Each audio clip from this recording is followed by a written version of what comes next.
বেদবাণী দ্বিতীয় খণ্ড সপ্তম পত্র।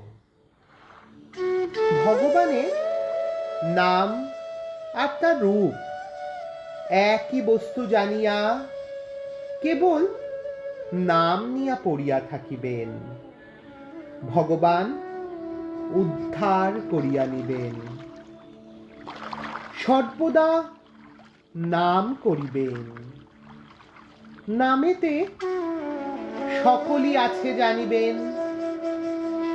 কর্তৃত্ব দ্বারা যাহা কিছু সুখ দুঃখ হয় তাহা নিত্য নয়, কেবল পরিবর্তনশীল।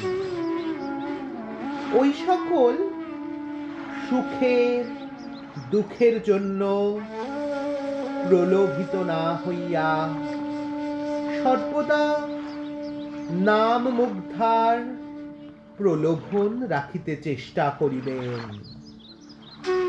নামই সত্য। দেহ যতদিন থাকিবে ততদিনই প্রাক্তনের আধিপত্য। তারপর ভগবানের নিকট প্রারব্ধের কোনো ক্ষমতা থাকে না। জয় রাম, জয় গোবিন্দ।